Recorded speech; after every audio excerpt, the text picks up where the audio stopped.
Bien, ¿qué tal? ¿Cómo están, amigos? Una vez más nos vemos por este medio y les voy a dejar una clase de la PRI San Marcos que es del tema de cinética y equilibrio químico. Son temas muy amplios que están desarrollados en el canal. Acá estamos viendo imágenes de las clases que están hechas. Hay mucha información, yo les recomiendo que vean primero la teoría y luego podamos ver esta práctica de forma más sencilla. Hay que revisar muy bien los detalles de lo que es las condiciones para que la reacción sea más rápida, más lenta, el equilibrio químico, la constante de equilibrio y el principio de Chatelier. Les dejo abajito del video las direcciones a las cuales pueden recurrir para ver los temas. ¿Está bien? Cuídense mucho, muchachos, un abrazo fuerte y a seguir avanzando con todo lo que queremos lograr. Nos vemos. Chao.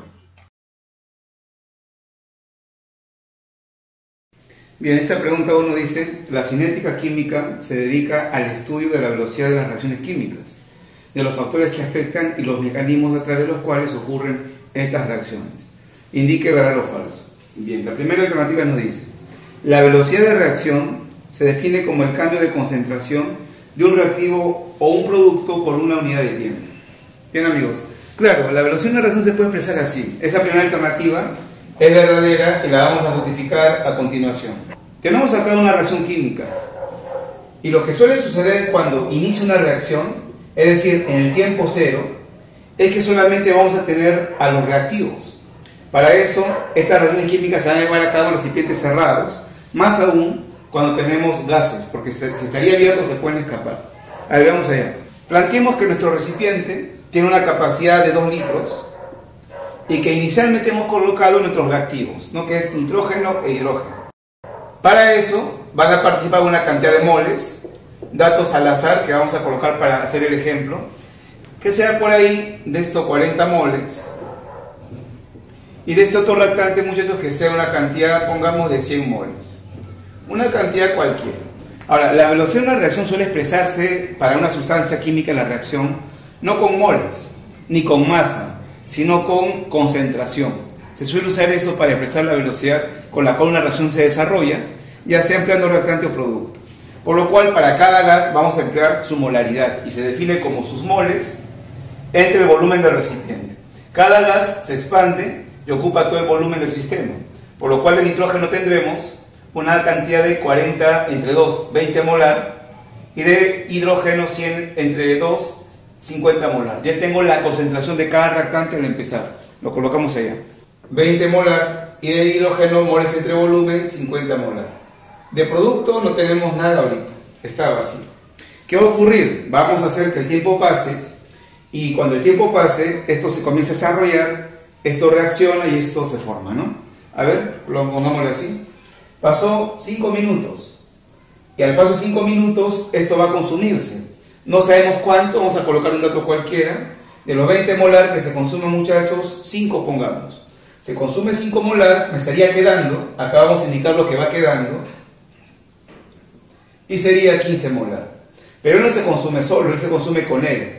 ¿Y cómo se consume? En esta relación de moles y también relación de concentración molar, de 1 a 3.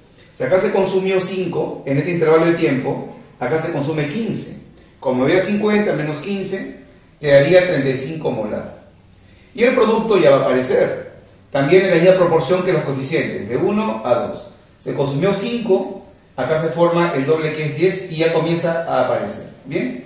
Entonces, muchachos, con el paso del tiempo, estas cantidades iniciales de los reactivos van disminuyendo. Comenzarán a bajar su cantidad y el producto comenzará a aparecer. Al inicio era 0, pero conforme el tiempo pasa, él va a ir aumentando. Vamos a darle 5 minutos más. Vamos a llegar ahora entonces a los 10 minutos. Y de nuevo, este reactante comenzará a disminuir, a consumirse, a gastarse, y el producto a formarse. Acá se consumió 5 molar, acá pongamos otra cantidad, que sea por ejemplo 3 molar. Si se consume 3 molar, me estaría quedando entonces 12 molar. Se consume 3, acá se consume el triple, que es 9. 35 menos 9 vendría a ser 26 molar. Y si acá se ha consumido 3 molar, de 1 a 2. Allá se forma 6 molar, más 10 que había, y tenemos ahora 16 molar. Y eso es lo que va a ocurrir conforme el tiempo avanza. Ellos se van gastando, él se va formando, aumentando su cantidad. Bien, muchachos, y así podemos seguir. ¿Qué sucede ahora? En un intervalo de tiempo, yo puedo calcular la velocidad de la reacción en función de una de las sustancias. Esta es la forma de calcularlo, muchachos. La velocidad media, se dice, de una de las sustancias que está participando es su cambio de concentración entre el intervalo de tiempo que ha pasado, ¿no? Hay que coger un intervalo de tiempo para hacer la medición de la velocidad de la reacción en función a una de las sustancias. Y la unidad va a ser molaridad entre tiempo. Ya el tiempo puede ser minutos, segundos, va a depender del problema. A ver, para este caso, vamos a tomar de referencia, amigos, el intervalo de 0 a 10 minutos. Ahí va a ser la medición. Y sería así entonces. Entre el intervalo de 0 a 10 minutos, la velocidad media con la cual el nitrógeno se va gastando es la diferencia de concentración. Concentración final menos inicial. Sería 12 menos 20. ¿Bien? 12 molar menos 20 en ese intervalo de 10 minutos. Entre el tiempo que ha pasado, 10 minutos. ¿Cuánto nos sale esto? Nos sale menos 0,8 molar por minuto. ¿Por qué cuando usamos un reactivo, su velocidad de consumo se está gastando, nos sale con signo negativo? Justo por eso, porque está disminuyendo. Está disminuyendo. Se está, por cada minuto transcurrido, gastando 0,8 molar de ese reactante. Vamos con el otro, velocidad de consumo y de la reacción con respecto al hidrógeno.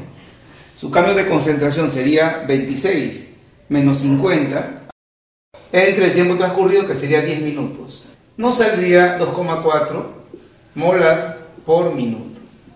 Y también sale negativo porque es una sustancia gastada, es un reactante. Entonces, esto también es de consumo de gasto. Ahora, amigos, para el producto cambia la historia.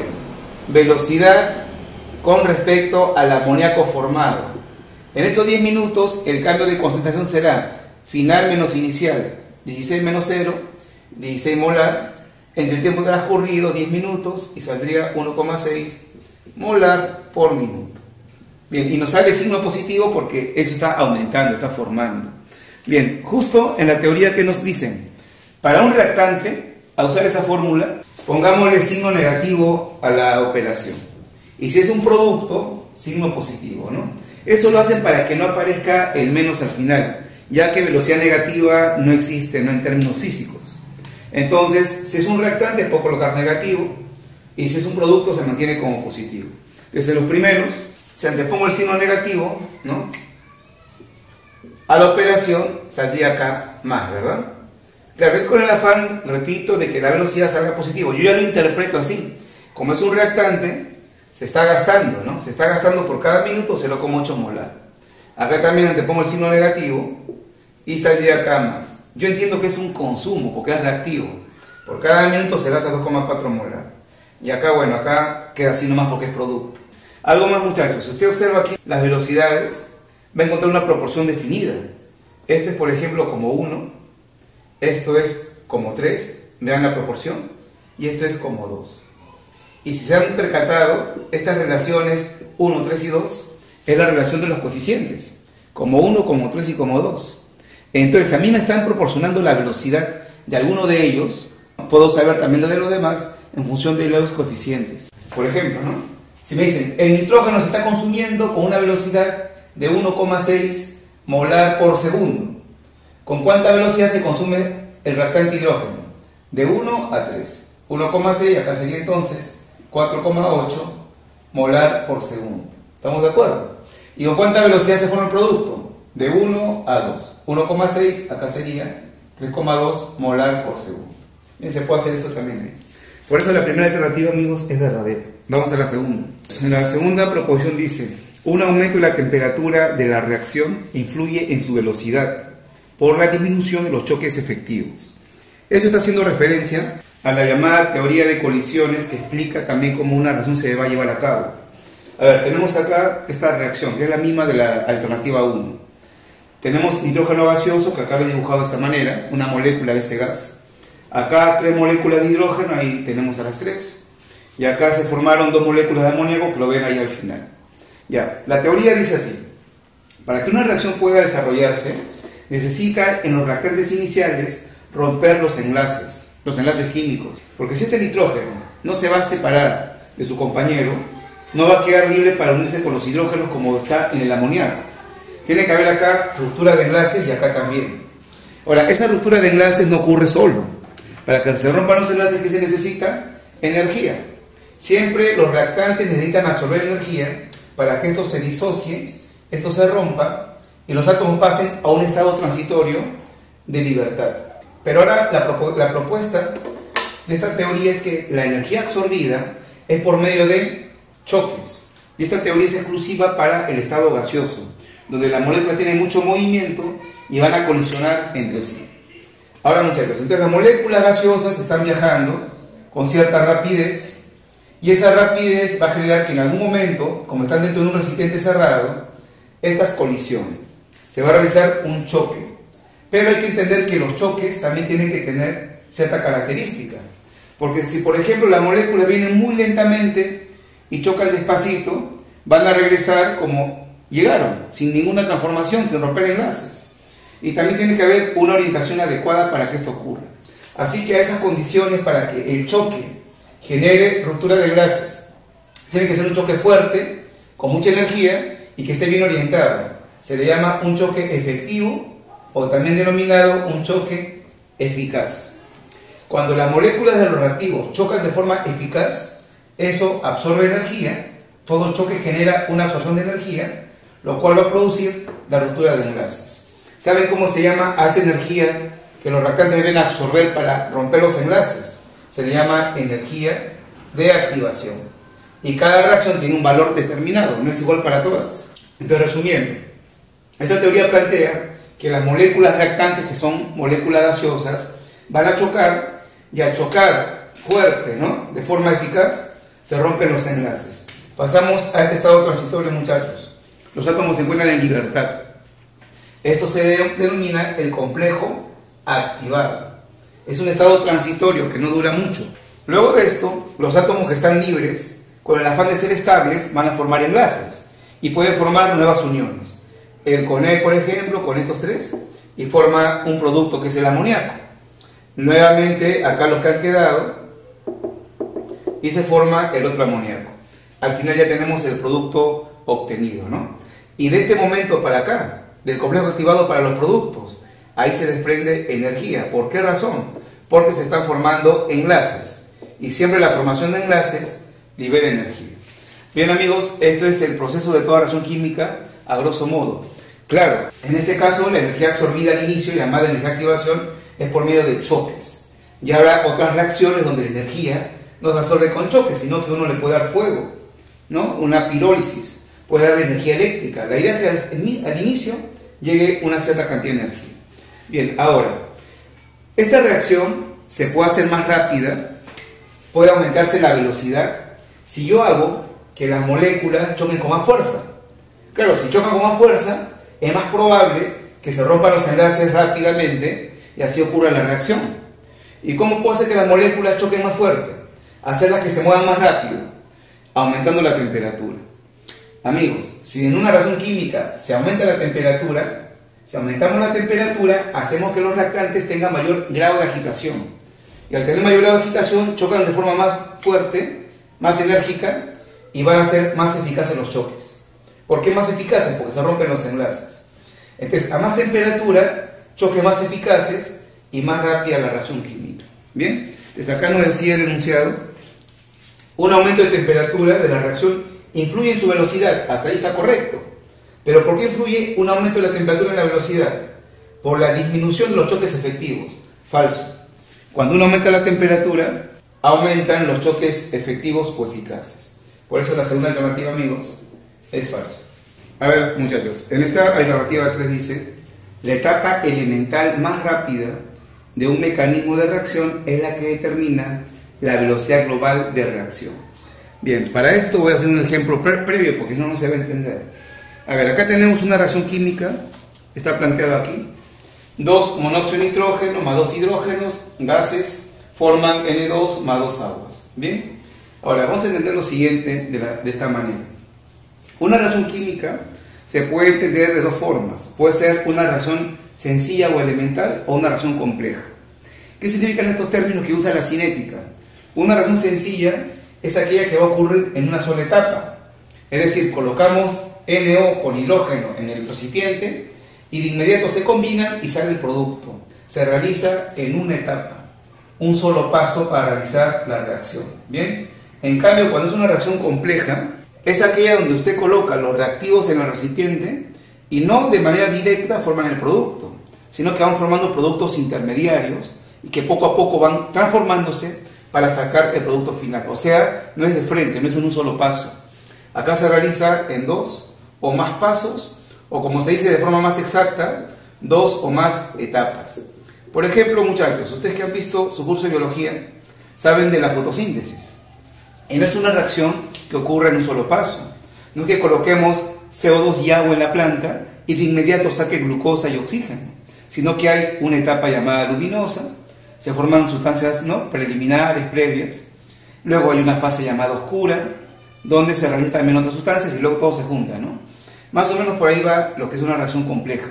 No es que los reactivos de forma directa en el producto, sino que poco a poco van sacando ciertas sustancias que también se van transformando para lo final. A ver, vamos allá.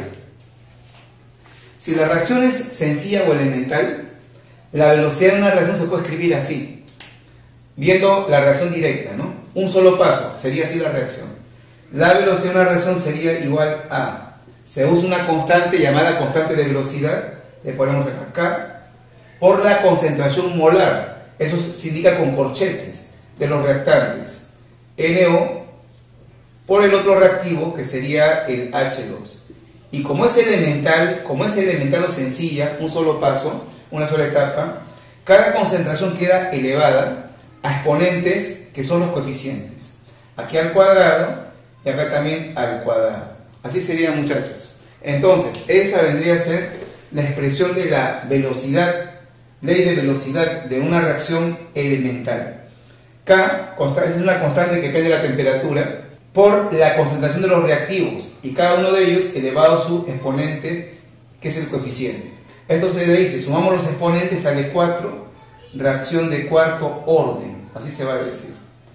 Ya, esto es lo que viene más en los exámenes de San Marcos, es una reacción rápida, es una fórmula que es copiarse nomás lo que vean dado. Si la reacción va a ser compleja, es una reacción que va a ocurrir en etapas, en pasos. Esta por acá, para dar el ejemplo, lo voy a hacer en 2 etapas, ¿no? Y estoy tomando una pregunta de la pre de San Marcos del año 2018-2, dice. Voy a copiar las etapas que dieron para esta reacción. Bien, tenemos que esta reacción, cuando la observamos de forma compleja, es una reacción donde, mire, usted colocó los reactantes, NO e hidrógeno en su recipiente, y no han salido en la primera parte, en la primera etapa, directamente los productos. Ha salido N2O, que no está en la reacción global. Este de aquí es su reacción global o total. Esto es lo que vemos en los problemas, ¿no? Pero cuando es compleja, no es que directamente vayan a formar los productos, sino que forman productos momentáneos, como productos intermediarios. Mira que analicemos. En esta primera etapa, el monóxido de nitrógeno se junta con el hidrógeno formando este producto y el agua. Ahora, este producto interviene en una etapa 2, donde reacciona con hidrógeno formando N2 y agua. Como se dan cuenta, muchachos, es en etapas del proceso. Les adelanto, estas sustancias que se forman momentáneamente, porque luego participa en la otra reacción y ya no está luego, ya se fue, se llama sustancia intermediaria, es un intermediario. Un intermediario es una sustancia que aparece momentáneamente en la reacción y es usada en la otra etapa para su consumo y formación del producto. Y cuando aquí a mí me piden expresar la ley de velocidad, la velocidad de la reacción de una reacción compleja, no se puede hacer utilizando la reacción global que le han dado. Esa reacción global es perfectamente utilizada en reacciones elementales, que son una sola etapa, como hemos puesto ahí. Cuando es compleja, le van a dar a usted las etapas. Y de todas las etapas que le dan, 2 o 3, acá vienen estos datos. Etapa lenta, etapa rápida. ¿Saben con cuál de las dos se expresa la ley de la velocidad? Se expresa con la etapa lenta. ¿Ya? La etapa rápida, esta reacción es tan veloz que no podemos experimentalmente medir su rapidez. Vamos a hacer la velocidad de la reacción con esta etapa de acá. Con la etapa lenta, muchachos. Sería así. Constante K, ya no usamos la reacción global, sino la etapa lenta. Concentración del NO por la concentración del hidrógeno. Y ahora los exponentes que vamos a emplear son de la etapa lenta, de esa etapa que estamos utilizando. El elevado al cuadrado y este hidrógeno elevado a la 1. Como se da cuenta, cuando la reacción va a ser compleja, los exponentes de las sustancias que voy a utilizar no coinciden con los coeficientes estequiométricos, ya que se usa una etapa del proceso, de la reacción. Podemos decir que esta reacción, muchachos, es de tercer orden. Así lo podemos afirmar, por la suma de los exponentes. Voy a leerles acá lo que preguntó este examen de la esta práctica de la del año pasado. Decía, esta reacción corresponde a una reacción sencilla en 2 etapas. Falso. Es una reacción compleja. Sencilla es una sola parte, una sola etapa. Si veo ya 2 etapas, es reacción compleja, no es sencilla. Falso. Dice la segunda, la expresión de su velocidad depende de la etapa 2. No, depende de la etapa 1, que es la etapa lenta. De la rápida no. Sería falso también. La siguiente, la especie N2O es el catalizador al participar en ambas reacciones. No, no es un catalizador, es una sustancia intermediaria, ¿no? Que se usa o se forma momentáneamente y luego se consume para la otra etapa. Es intermediaria, no catalizador. Nos dicen, la reacción global es la que está acá escrita, y esa es la clave. Si suman las 2 reacciones, sumen las 2 etapas, muchachos, haga la suma.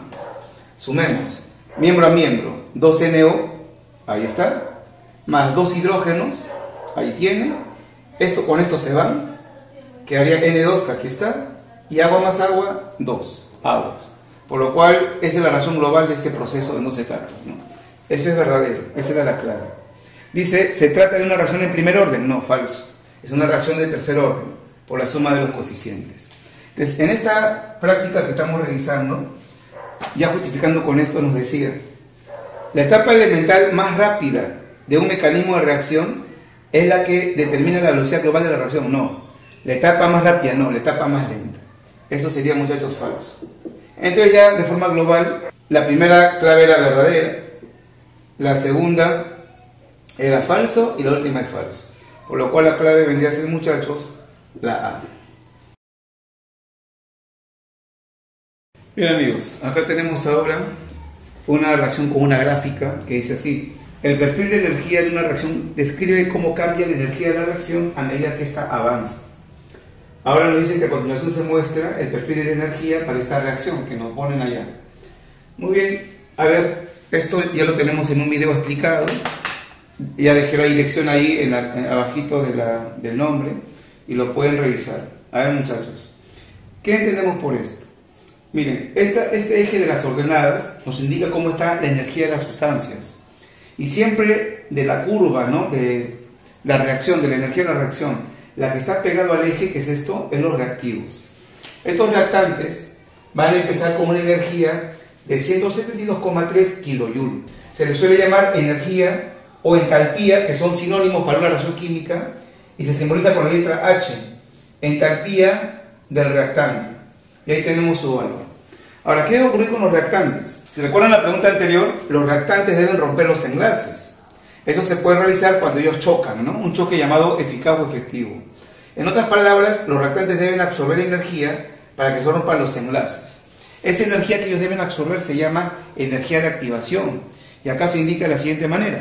Acá tenemos nuestros reactivos, como lo están observando. Y ahora, la distancia en este eje de las ordenadas, de donde estaban los reactantes a la parte más alta de la gráfica, de la curva, esto se llama, muchachos, la energía de activación. Es la energía que los reactantes han tenido que absorber, recibir, para que se pueda romper los enlaces. A ver, ¿cuánto vale aquí la energía de activación? Sería solamente la resta, ¿no?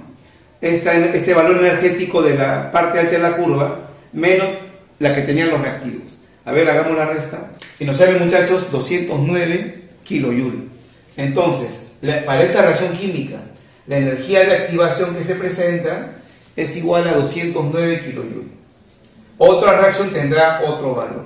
Entonces, esto quiere decir que si los reactantes absorben una energía de 209, los enlaces se van a romper.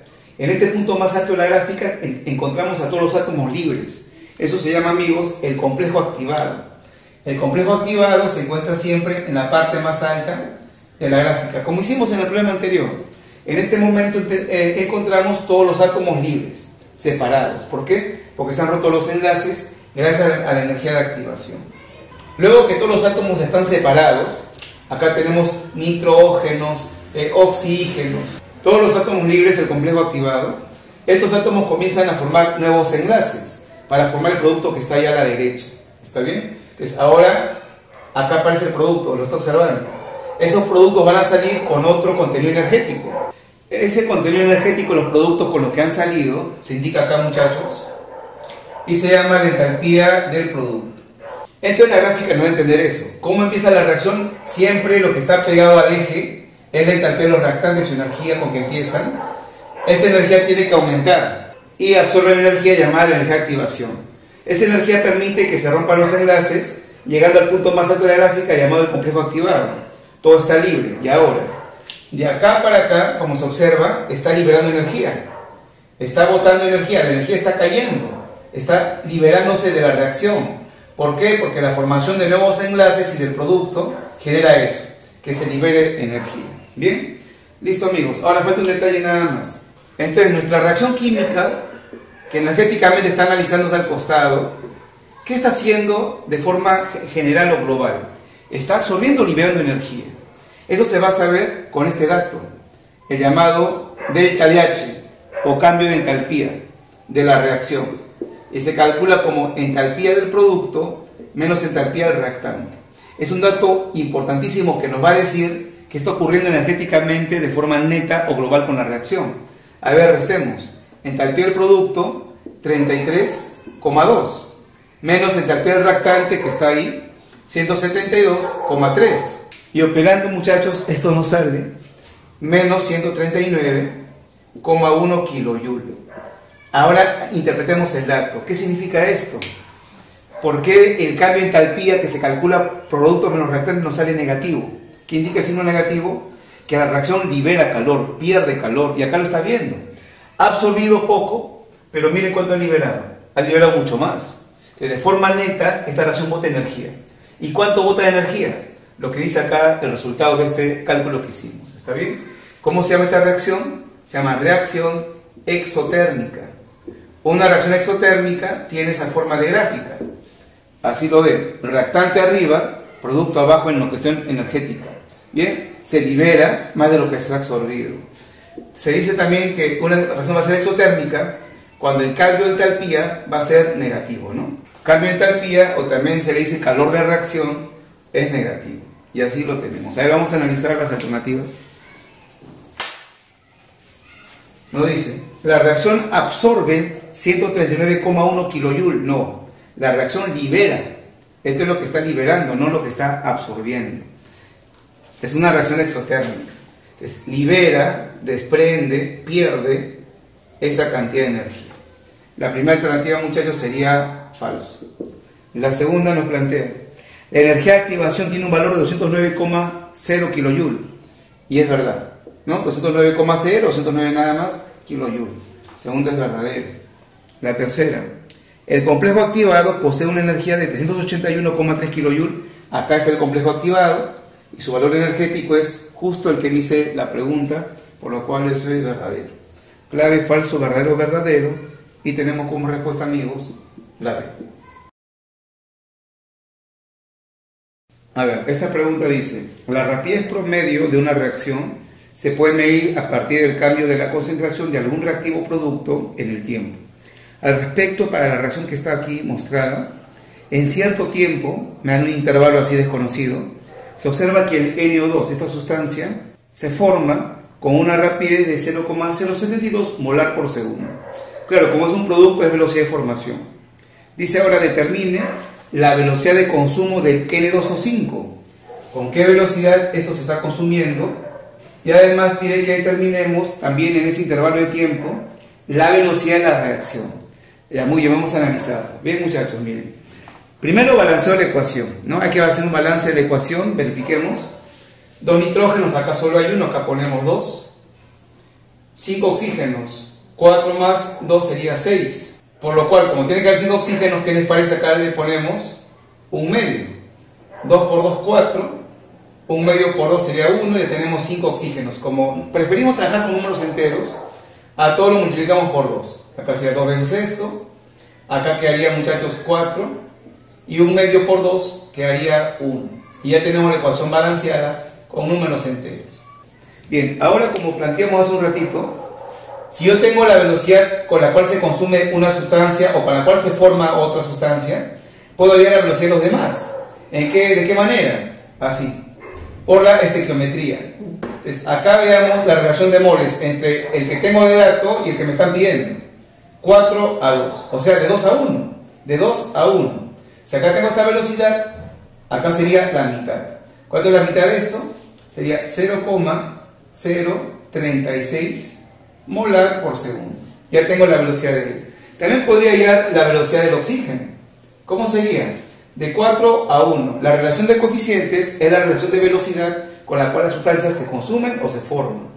De 4 a 1. Entonces, a ver, si acá tenemos 0,072 molar por segundo, 4 a 1, ¿cuánto sería acá?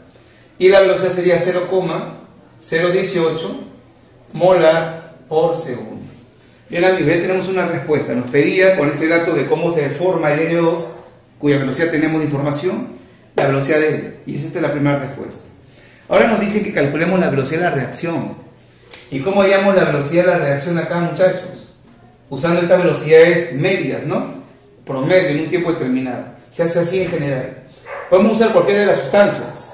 Por ejemplo, si uso él, sería su velocidad del N2O5 dividido entre su coeficiente estequiométrico.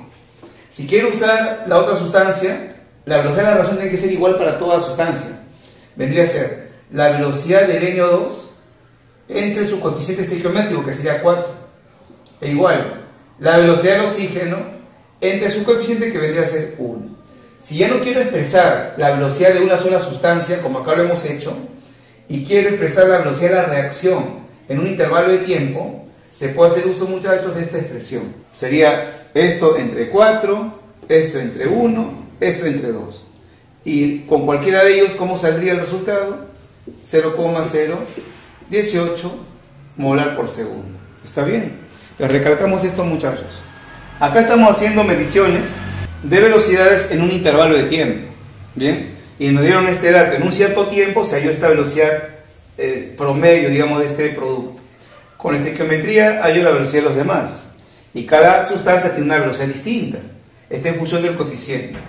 Si quisiera expresar la velocidad de la reacción, sería con cualquiera de ellos, pero dividiendo sus velocidades entre el coeficiente. Así tenemos una sola velocidad de la reacción.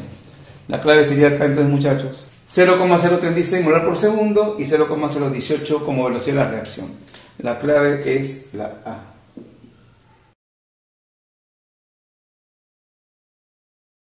Bien, amigos, en esta pregunta ahora nos ponen esa reacción química en los reactantes: carbonato de calcio sólido, el cloruro de hidrógeno en solución acuosa, y esto es ácido clorhídrico, y reaccionan para formar lo que está acá a la derecha. Bien, acá nos dicen ahora que indiquemos qué cambios aumentan la rapidez de esta reacción. Y hay que recordar que una reacción será rápida conforme los reactantes se consuman más velozmente. Va a depender de esto que está a la izquierda. Si ellos reaccionan rápidamente, se combinan con bastante velocidad, reacción rápida, ¿no? Entonces veamos qué factores hacen posible que estos reactantes se combinen con mayor rapidez. Dice la primera: usar trozos más grandes de carbonato de calcio. Este material, muchachos, es un sólido. Y el problema me propone que para esta reacción y para que sea más veloz, yo use trozos más grandes de este sólido llamado carbonato de calcio. ¿Qué dicen ustedes? ¿Aumentará la velocidad de esa manera? Y la respuesta es no. Para que una reacción sea más rápida, me conviene a un sólido usarlo más finamente dividido. Cuando más finamente está dividido el sólido, su reacción va a ser más veloz. Un ejemplo, llevándolo a la cuestión cotidiana, es cuando se cocina. Si usted en la sartén utiliza trozos de carne grande y toma el tiempo que demoran en freírse, va a demorar más de que esa carne lo cortemos en trozos más chiquitos. Para un sólido me conviene que esté más finamente dividido el sólido para que la reacción sea más rápida, más veloz. Esta primera no aumentaría la velocidad de la reacción porque me hizo usar trozos grandes. La segunda alternativa me dice el enunciado que aumente la temperatura del proceso. Siempre, muchachos, incrementar la temperatura de una reacción va a generar también un incremento en la velocidad de la reacción. Cuando usted aumenta la temperatura, los reactantes se combinan más velozmente, las reacciones se aceleran. Un ejemplo claro de esto es cuando la comida se descompone. En invierno la comida se descompone más lentamente que en verano, porque en época de verano hay más temperatura, lo cual acelera las reacciones de descomposición de los alimentos, ¿no? La carne, etcétera, etcétera. Por lo cual esta primera alternativa dice, aumentar la temperatura del proceso es verdadero.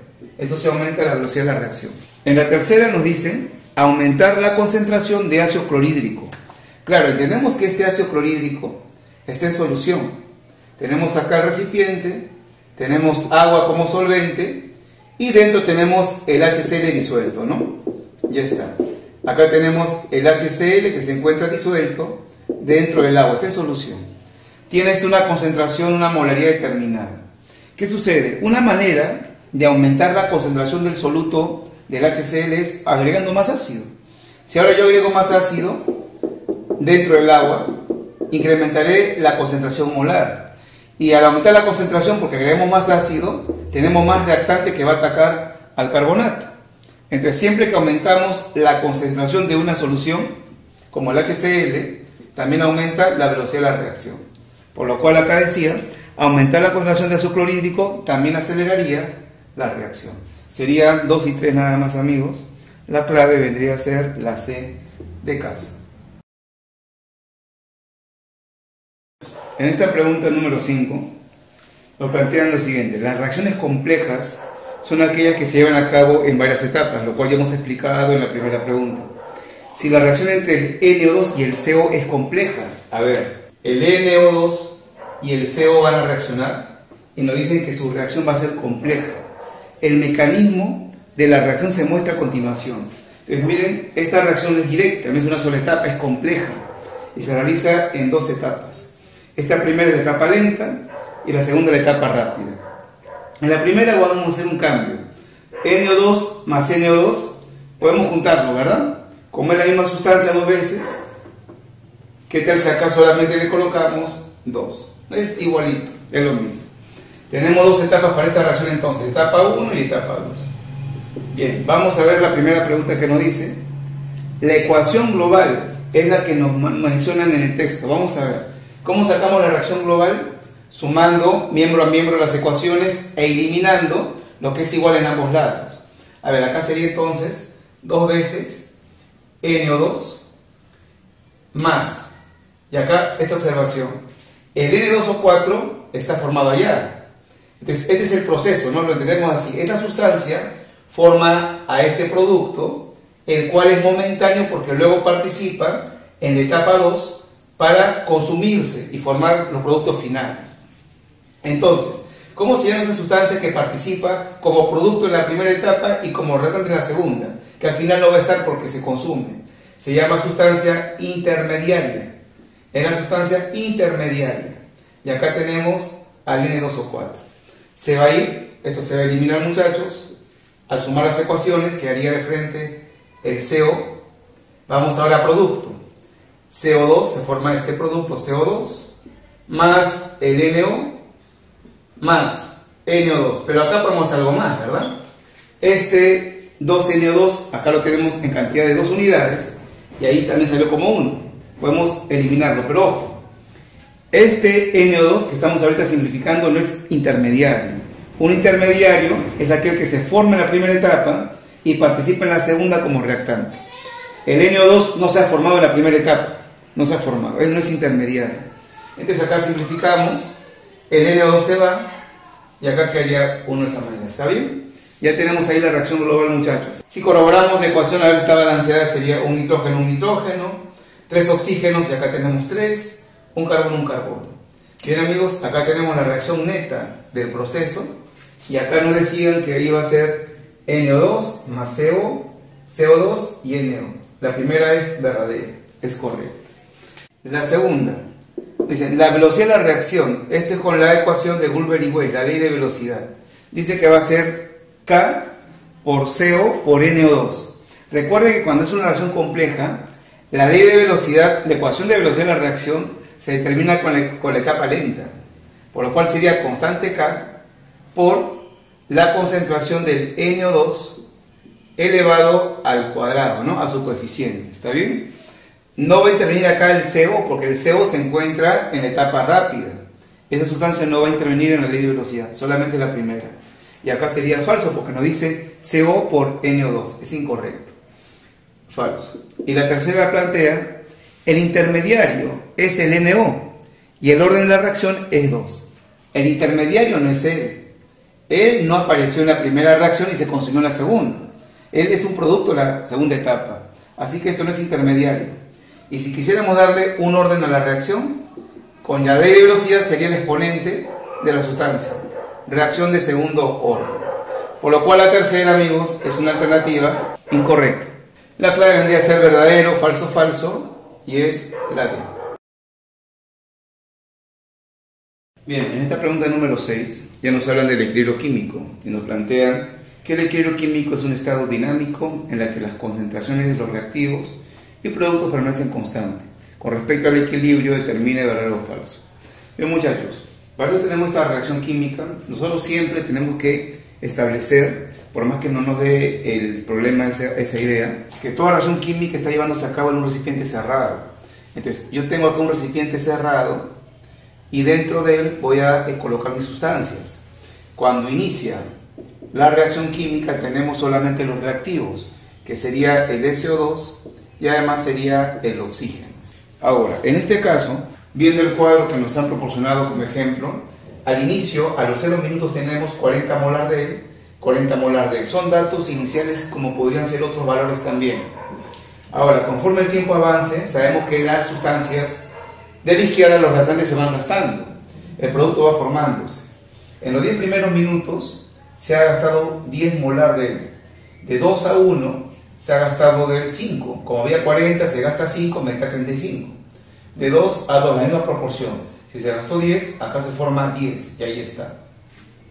Pasa 10 minutos más y se seguirá gastando. Ahora que se gaste, por ejemplo, 4 molar. 30 menos 4 que se ha gastado, quedaría 26. Si acá se gasta 4, acá se gasta la mitad, que sería 2. 35 menos 2, 33 molar.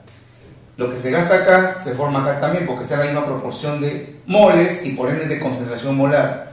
Si acá se ha gastado la cantidad de 4, acá se forma 4. 10 más 4 que aparece, porque eso se forma, 14 molar. Y así conforme el tiempo avance, esos reactantes se van gastando, ¿no? El último ejemplo, que ahora se gaste 2, que haría acá 24 molar. Si se gasta 2, acá se gasta la mitad, que sería 1, que haría 32 molar.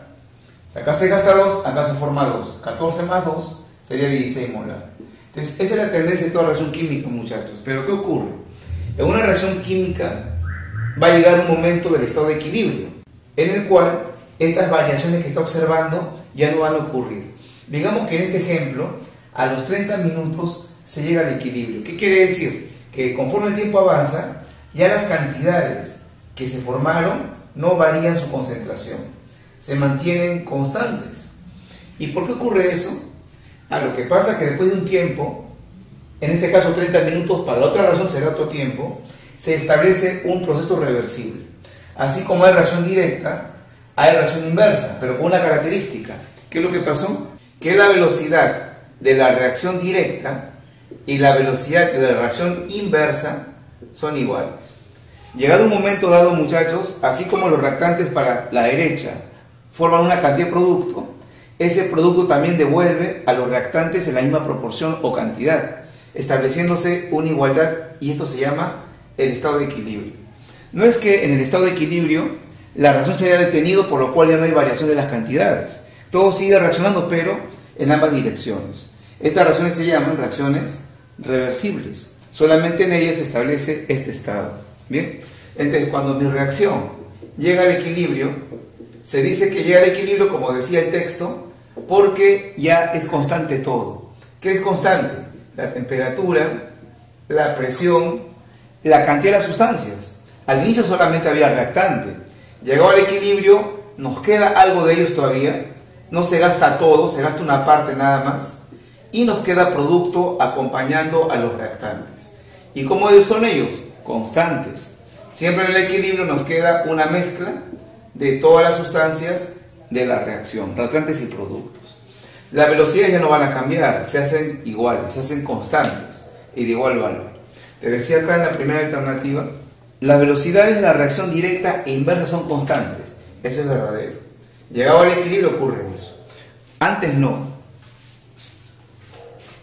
Antes del equilibrio, la velocidad directa, muchachos, les comento, va reduciendo su rapidez, va haciéndose menos. Ya en el momento del equilibrio ya no cambia, se mantiene constante y se hace igual a la inversa.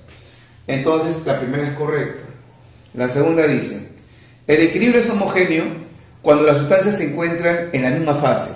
Por ejemplo, amigos, esta reacción en equilibrio se puede afirmar que es homogénea, porque todas las sustancias que participan están en el mismo estado físico, en la misma fase. Gas, gas y gas. Por lo cual la segunda es verdadera. Y la tercera dice, para la reacción, voy a copiar rápido la reacción. Para la reacción, la expresión del Kp es la presión del CO2. Recordemos que, a ver, por ejemplo, para esta reacción de acá arriba. Para esta reacción, muchachos, que tenemos en el ejemplo, el Kp constante de equilibrio en función de las presiones, ¿cómo se expresaría? Muy bien, eso solamente para los gases. Sería presión del producto sobre los reactantes. Como todos son gases, todos participan. Sería la presión del SO3 en el equilibrio elevado al cuadrado sobre la presión del reactante SO2 también elevado al cuadrado por la presión del otro reactante, que es el oxígeno, elevado a la 1. Esa es la forma de calcular el Kp para una reacción solamente con gases. En cambio, para esta reacción que el problema les proporciona, el Kp sería productos gaseosos arriba, gas se va a utilizar, sólido no, sólido tampoco. Solamente hay un gas para hacer el Kp, sería arriba producto, presión del CO2 elevado al coeficiente que es 1, quedaría así. Esto no se utiliza, no se utiliza, así nomás quedaría, amigos. Y la 3 sería verdadero. La clave es entre, muchachos, todo verdadero, y la clave es la D.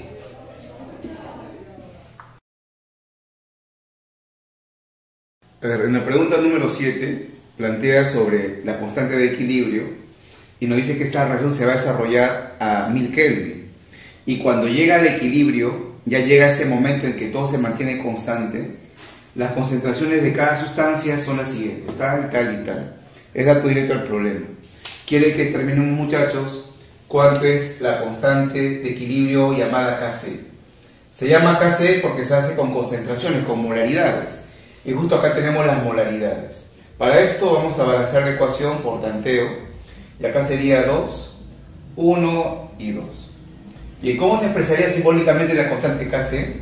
Arriba producto, abajo reactante, con concentración, con molaridad. Sería la molaridad del producto SO3 elevado al cuadrado sobre la concentración del otro, ahora del reactante, que es el SO2 también elevado al cuadrado, y la concentración del otro, que es el oxígeno, elevado a su coeficiente, que va a ser 1. Ya, como todos son gases, muchachos, todos están participando en la constante. Lo que tenemos que hacer ahora solamente es reemplazar. A ver, el SO3 en el equilibrio es 0,7 elevado al cuadrado sobre el reactante. Sería 0,05 elevado al cuadrado y el otro reactante es 0,7. Operamos esto, se va uno a poner acá y a ver qué nos sale. Esto nos sale, muchachos, un valor de 280. Ese es el resultado de la constante Kc. Acomodando esta respuesta a la clave, sería 2,8 por 10 elevado al cuadrado. La clave, amigos, acá saldría la D. En la pregunta 8 nos dice, el proceso Ostwald se utiliza para la síntesis industrial del ácido nítrico. Una de sus primeras etapas, bueno, no en esta reacción, muchachos, reacción reversible. Dice que para esta reacción la constante Kc, es decir, y este de equilibrio, han medido la constante Kc, y es 1,0 por 10 a la 0 molar a la menos 1. Viendo el valor numérico, este es 1, ¿verdad? Eso es lo que nos interesa, el valor numérico de la constante. Determina el valor de Kp a las mismas condiciones de temperatura, ¿no? Ya está. Bien, amigos, miren, hay una expresión matemática que va a vincularnos el Kp con el Kc. Es una expresión muy útil, muy conocida, y es la siguiente. La constante Kp de una reacción en equilibrio es igual a la constante Kc, siempre y cuando le multiplicamos esto por R, por la temperatura, y todo esto elevado a la variación de moles de gas. Vamos a aplicarlo en este ejercicio. El Kp va a ser la incógnita. El Kc es dato, 1. Numéricamente es 1. El R en estos problemas va a tomar el valor de la constante de los gases cuando la presión se encuentra en atmósferas, 0,082. Repito, el R va a tomar este valor en estos problemas. No va a tomar el otro de 62,4. Toma esta constante. La temperatura en Kelvin. A 727 le sumamos 273 y tendríamos acá 1000 Kelvin. Y la variación de moles, ¿cómo se determina? Restando las moles de producto, que son 2, menos las moles de reactante, solamente gases. Como acá todos son gases, todos participan. Y acá tenemos las moles de gases a la izquierda. 1 y 2, 3. 2 menos 3, acá sería elevado a la menos 1. Bien, esto saldría muchachos acá adentro, 82 elevado a la menos 1 sale esta operación. Ya haciendo la operación 1 sobre 82, operando esto muchachos, nos sale 0,012, lo cual sería, si ponemos la coma para ver la clave, 1,2 por 10 elevado a la menos 2. Esa sería la constante Kp y la clave que marcamos es la C. A ver, esta pregunta número 9 habla sobre el principio de Chatelier. Nos dice que el equilibrio desempeña un rol importante en las operaciones de plantas químicas, etcétera, etcétera.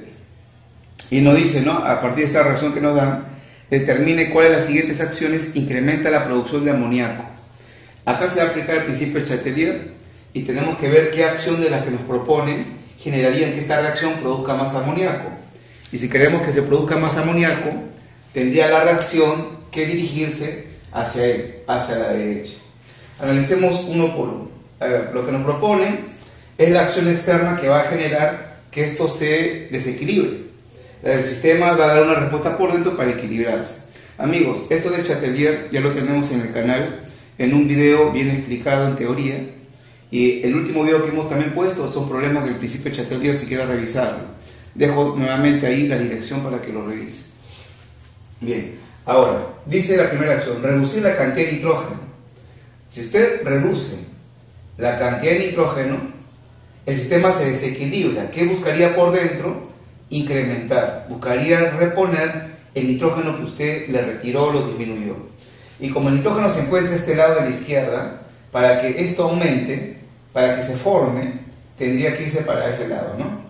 La dirección se tiene que ir para la izquierda, para que de esa manera aumente el nitrógeno y lo reponga de lo que le hicimos.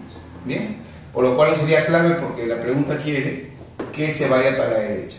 La A no es respuesta. La B plantea aumentar el volumen del reactor. Ya, vamos a incrementar el volumen del recipiente. Cuando nos digan algo sobre el volumen, tenemos que transformarlo en qué le pasó a la presión. Si al recipiente usted le aumenta el volumen, por dentro estamos disminuyendo la presión del sistema en equilibrio. Disminuimos la presión. Ahora, para ver cómo la presión altera el equilibrio, hay que balancear la ecuación. Acá sería 1, 3 y 2. Ya. Si por fuera nosotros hemos aumentado el volumen del reactor, del recipiente, es decir, hemos bajado la presión, se desequilibró. Por dentro que haría la reacción, buscaría lo contrario, aumentar la presión. ¿Y cómo aumenta la presión? Formando más moles de gas, porque las moles y la presión son directamente proporcionales. Te veamos cuántas moles hay acá a la izquierda, como 4, y acá a la derecha, como 2. Si el sistema quiere aumentar la presión, sería donde hay más moles acá a la izquierda, por lo cual tampoco sería respuesta, porque quiere que se vaya para la derecha. Vamos a la alternativa C. Nos dice disminuir la presión del sistema. Es lo mismo que esto, es lo mismo.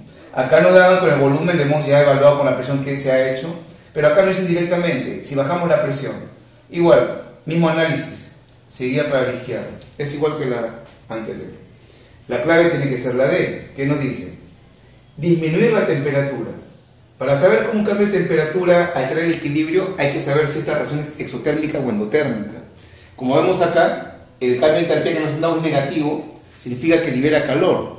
Así que vamos a escribir calor acá a la derecha. Ahí está. Es exotérmica. El calor se coloca ahí. Ahora sí seguimos. Si por fuera hemos bajado la temperatura, hemos enfriado, la reacción buscaría aumentar la temperatura, buscaría calor. ¿Y dónde está el calor? A la derecha. Y se va para allá. Esta acción, muchachos, generaría formar más amoníaco. La clave, la D.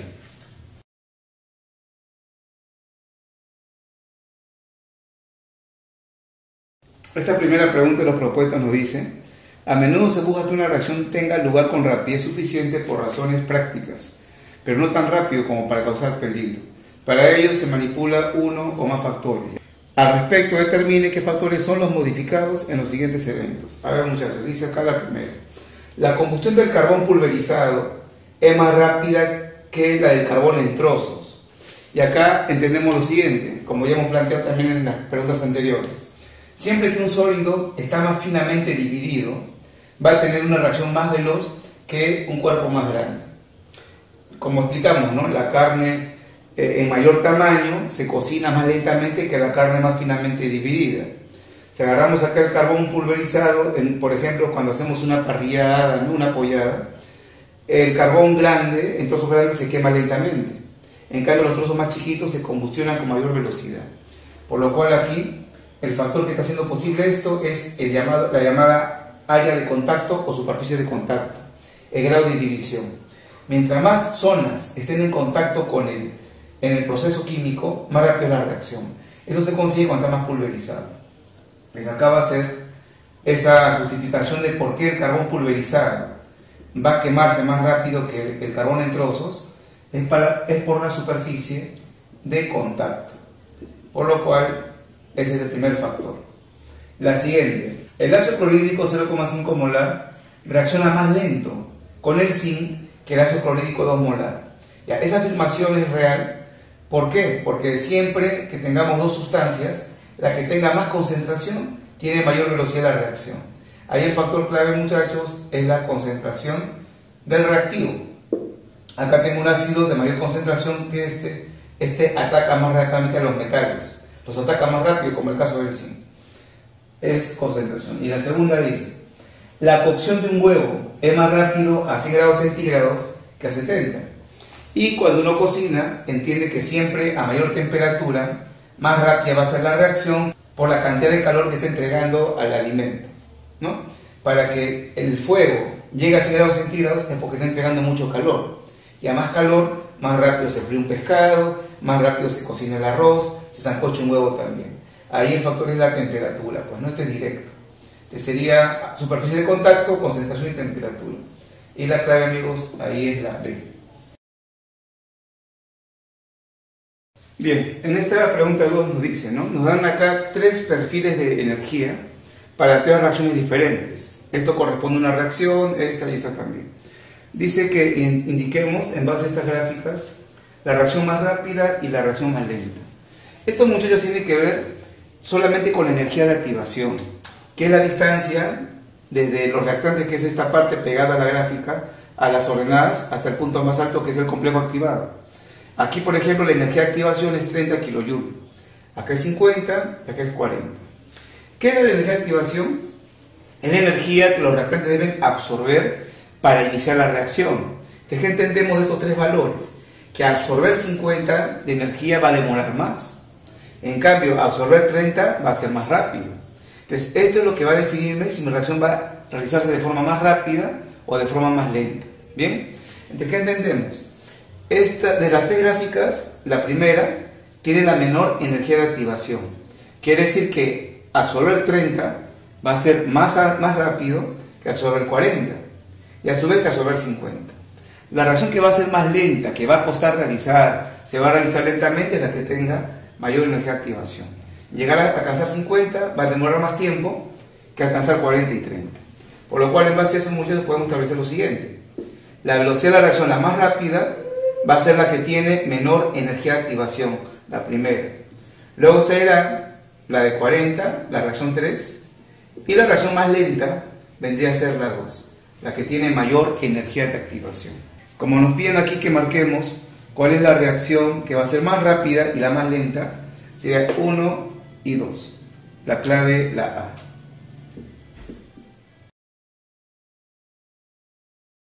Bien, muchachos, esta pregunta número 3 nos plantea la siguiente reacción química y nos dice que se ha encontrado la temperatura, estos son los datos, de 1280 grados centígrados, que la constante de velocidad es 250 molar a la menos 2 por segundo a la menos 1. Y además su ley de velocidad experimentalmente encontrada, acá nos lo plantean, es constante K, que es este valor numérico, por la contracción del NO al cuadrado, por la del hidrógeno a la 1. Bien, ese es un dato que no es el problema. Dice ahora que indiquemos verdadero o falso. Bien, amigos, esta es la parte de la cinética importante. Primero, ¿la reacción propuesta es sencilla o elemental? A ver, amigos, si la reacción fuera sencilla o elemental, sería que es una reacción que ocurre en un solo paso. Y la velocidad se expresaría así: constante K por la concentración de frente, ¿no?, del NO elevado al cuadrado, por la del otro reactante, que sería el hidrógeno, elevado a su coeficiente, que es el cuadrado. Sería de esa manera la expresión de la ley de velocidad si la reacción fuese elemental, si ocurriera en un solo paso. El exponente de cada reactante que se usa es el coeficiente. Pero vemos que el dato nos dice que no es así. Miren, acá es 1 y debía haber sido 2. ¿Qué significa? Que nuestra reacción no es elemental, que nuestra reacción en realidad es compleja. Cuando los exponentes de los reactantes, que nos da el problema, ¿no?, de la ley de velocidad, de la ecuación de velocidad, no coinciden con los coeficientes, es porque es una reacción compleja, no es elemental. Esto sería falso. Bien, esto está mal. La velocidad es así. Siguiente alternativa. El orden global de la reacción es 3. Con este dato, muchachos, que el problema nos ha dado, sacamos el orden de la reacción. El orden es simplemente la suma de los exponentes que tiene la ley de velocidad. 2 más 1, reacción de tercer orden.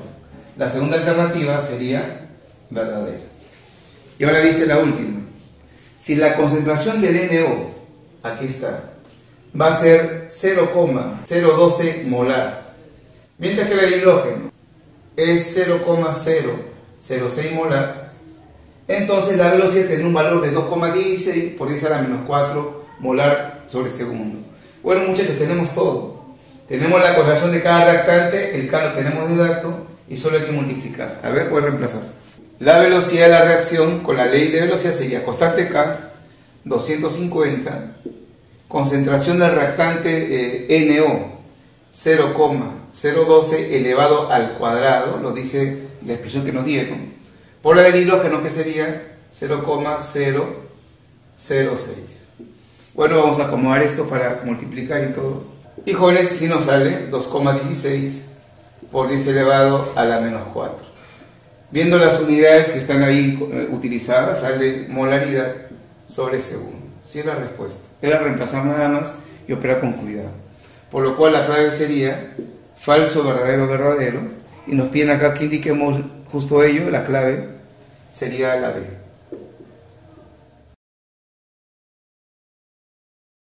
Bien, en la pregunta número 4 nos dicen que el metano reacciona con el sulfuro de hidrógeno, como ve aquí, formando lo que está a la derecha.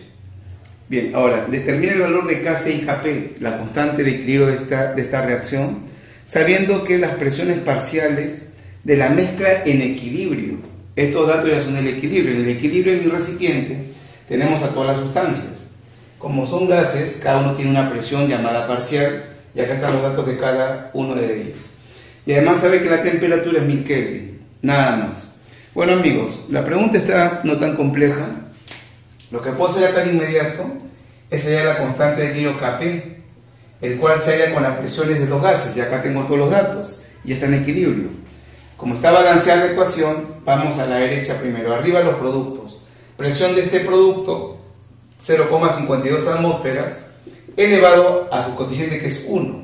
Por el otro producto, que sería 0,1 o 10, ¿no? Lo mismo, elevado a la cuarta. Sobre los reactantes, sería presión del 0,2 elevado a la 1, y el otro 0,25, y lo elevamos, amigos, al cuadrado. Ya tenemos aquí el Kp, tenemos que operar. Acá nos va a salir 4,16 por 10 elevado a la menos 3. Un poco operativo está la expresión. Ahora, con este dato, lo que vamos a hacer, muchachos, es hallar la constante Kc. Y para eso recordemos la expresión matemática de la cual hablamos, ¿no?, en problemas pasados. El Kp es igual al Kc multiplicado por R por T elevado a la variación de moles de gas. Vamos a reemplazar. El Kp lo tenemos, 4,16 por 10 elevado a la menos 3. El Kc va a ser la incógnita. El R siempre acá va a ser 0,082. La temperatura en Kelvin sería 1000. Dato del problema, 1000 Kelvin. Y la variación de moles de gas sería así. A la derecha en producto tenemos 4 más 1, 5 moles de gas. Y a la izquierda tenemos 2 más 1, 3 moles de gas. 5 menos 3 sería 2. Lo elevamos al cuadrado.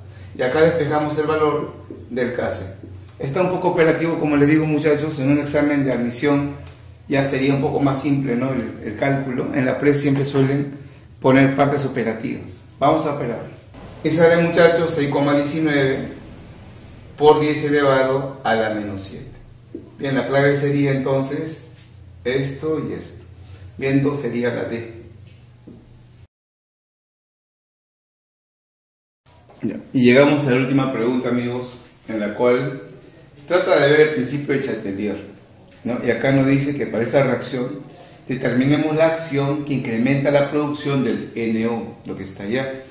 Entonces sería cuestión de ver en las alternativas cuál acción haría que eso se vaya para la derecha. Dice la primera, aumentar la cantidad de nitrógeno. Entonces, si nosotros aumentamos al nitrógeno, el sistema va a perder su equilibrio. Lo que haría entonces es disminuir la cantidad de nitrógeno. Eso buscaría el sistema para recuperarse. Y como acá está el nitrógeno, para que esto disminuya, tendría que gastarlo. Claro, si la razón quiere disminuir el nitrógeno, tiene que gastarlo. ¿Y en qué dirección se gasta el nitrógeno? Para allá. Para la derecha ya no estaría él, ¿no? Se estaría gastando. Y esta sería la clave de frente, ¿no? La A vendría a ser. Vamos a revisar las demás. La B dice, añadir un catalizador. Un catalizador hace la reacción más rápida, pero tanto la reacción directa como la inversa, ambas van a ser afectadas por igual. Por lo cual, si yo añado un catalizador, eso no altera el equilibrio. Ni se desplaza ni para la derecha ni para la izquierda. La alternativa C nos dice, disminuir la presión del sistema. Este es muy interesante, amigos. Si usted disminuye la presión del sistema, él por dentro buscaría aumentar la presión.